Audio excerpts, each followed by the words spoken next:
कोही पनि अब चिन्तामा नबस्नुहोस्, पीडा नलिनुहोस्। किन? नागरिक बचाउ महाअभियान तपाईँको घरमा आएको छ। हर हर दुर्गा, घर घर नागरिक बचाउ महाअभियान आएको छ। अब हामी सबैले कांग्रेस, एमाले, माओवादी, रासोपाका पार्टी परित्याग गर्नुपर्छ। तयार हो कि होइन? त्याग्नै पर्छ, यिनीहरूबाट हुँदैन।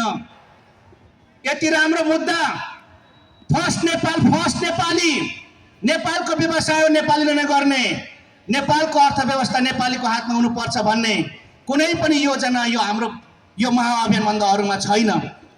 त्यसैले हामी यो कुराहरू गर्न गइरहेको छौँ।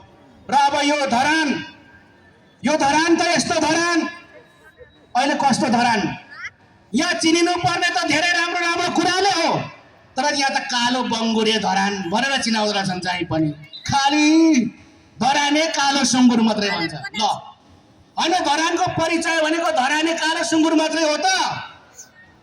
माथि काठमाडौँमा गयो धराने कालो बङ्गुर, पोखरामा गयो धराने कालो बङ्गुर, होइन धरानको परिचय सिद्धिएको हो त? होइन। धरानको वास्तविक अब यहाँको नेतृत्वहरू, विशेष गरेर युवा नेतृत्वहरू उठ्नुपर्छ, जाग्नुपर्छ। यहाँ विसन शाक्य जस्ताहरू अब अगाडि बढ्नुपर्छ। यहाँ अब केशव लिम्बूहरू अगाडि बढ्नुपर्छ, युवाहरू। किन?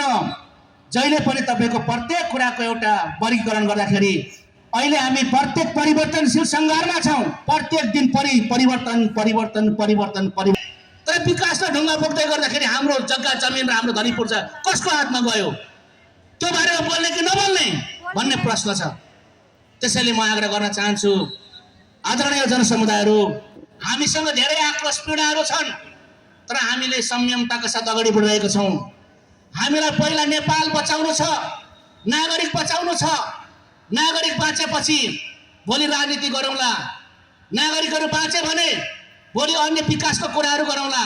तर नागरिक नै नबाँचेको, नागरिक नै नभएको, खाली देश भएको, बुढाबुढी मात्रै भएको, सबै युवा पलायन भएको, नेपालको अर्थव्यवस्था सीमित परिवारको हातमा गएको, यस्तो किसिमको व्यवस्था हामीले खोजेको छैनौँ। त्यसैले म आग्रह गर्न चाहन्छु र त्यसैले म आदरणीय जनसमुदायमा के आग्रह गर्न चाहन्छु भने हामीले अहिले वार्ता गरिरहेका छौँ, हामी सरकारसँग नियमित सम्पर्कमा छौँ र हामीले त्यहाँ उठाएका मुद्दाहरू के हुन्? हामीले भनेका छौँ, हामीलाई विभिन्न खण्डमा हामीलाई तपाईँको फौजदारी मुद्दाहरू लगाइएको छ। त्यो फौजदारी मुद्दाहरू तुरन्त सरकारले फिर्ता लिनुपर्छ भन्ने हो।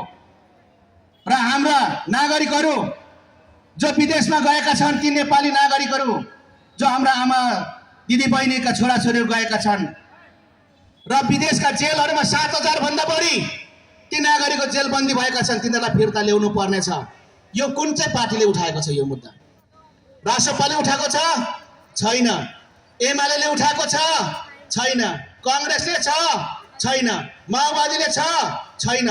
कांग्रेस, एमाले, माओवादी अस्ति एकपटक जेनजीले हानेको अवस्थामा छ, हो कि होइन? त्यो जेनजी भनेको कोही होइनन्, हाम्रै पुस्ताहरू हुन्, एजुकेटेड। र यहाँ जेनजी भाइहरू पनि आइसक्नु भएको रहेछ। म जेनजी भाइहरूलाई पनि म स्वागत सम्मान गर्न चाहन्छु। किन? जेनजीले उठाएका मुद्दाहरू जायज छन्। भ्रष्टाचार अन्त्य हुनुपर्छ, सुशासन कायम हुनुपर्छ भन्ने हो कि होइन? हो। त्यो मुद्दा नागरिक बचाउ महाअभियानले 3 वर्ष अगाडिदेखि पनि नेतृत्व गरिरहेकै हो। 3 वर्ष अगाडिदेखि यो देशको भ्रष्टाचार अन्त्य हुनुपर्छ, भ्रष्टाचारीहरूलाई कठघरामा ल्याएर कानुनी दायरामा ल्याउनुपर्छ भनेर लडिरहेको अवस्था छ। तसर्थ म आग्रह गर्न चाहन्छु, जेनजीले उठाएका मुद्दाहरू, केही मुद्दाहरू जायज छन्, तर त्यही जेनजी विद्रोह मार्फत बनेको अहिलेको सरकारले 700 भन्दा बढी जेनजीहरूलाई विभिन्न हिरासतमा र विभिन्न जेलहरूमा कैदी बनाएको छ। तुरन्त उहाँहरूको रिहाई हुनुपर्छ भन्ने हाम्रो माग रहेको छ। हामीले टेबलिङ गरेका छौँ 27 बुँदामा, उहाँहरूलाई रिहाई हुनुपर्छ। किन? जहिले पनि कुनै पनि व्यवस्था परिवर्तन हुँदाखेरि दुईटा प्रकारले हुन्छ, दुई प्रकारले।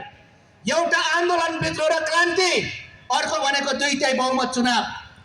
अहिले भएको सत्ता परिवर्तन भनेको विद्रोह र क्रान्ति हो, आन्दोलन हो। हामीले भनेका छौँ यो मागहरू पुरा गर्नुहोस् अनि सल्लाह गरौँ, हो कि होइन? भन्नुहोस् न, हो कि होइन? त्यसैले गर्दा म आग्रह गर्न चाहन्छु हामी एकताबद्ध भएर अगाडि बढ्ने हो, लड्ने हो। अघि नै मैले भनेको छु, बाँचे यो देशको मालिक बन्ने, नेपाल र नेपालीको अभिभावक बन्ने, मरिहाल्यो भने शालिक बन्ने, तर नछोड्ने हो कि होइन? नछोड्ने, छोड्दैनौ। म आग्रह गर्न चाहन्छु। र यहाँ नजिकै हाम्रा अध्यक्षज्यू, आजको प्रमुख अतिथि दुर्गा प्रसादज्यू, जसले यो देशमै स्वावलम्बी बन्नुपर्छ, आत्मनिर्भर बन्नुपर्छ, जम्मै नेपालीहरू बचाउनुपर्छ, गरिबहरू हुनु हुँदैन, सबै नेपाली धनी हुनुपर्छ।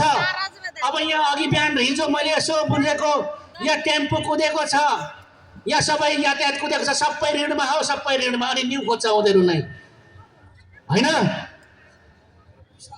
त्यसैले गर्दा म आग्रह गर्न चाहन्छु, यहाँ कुद्ने टेम्पो सबै उठाइदिनु। दुर्गा प्रसाद जिन्दाबाद। ल सबैले नारा लगाऊ, नागरिक बचाउ महाअभियान जिन्दाबाद, नागरिक बचाउ महाअभियान जिन्दाबाद। हाम्रो आन्दोलन जारी छ। दुर्गा प्रसाद जिन्दाबाद।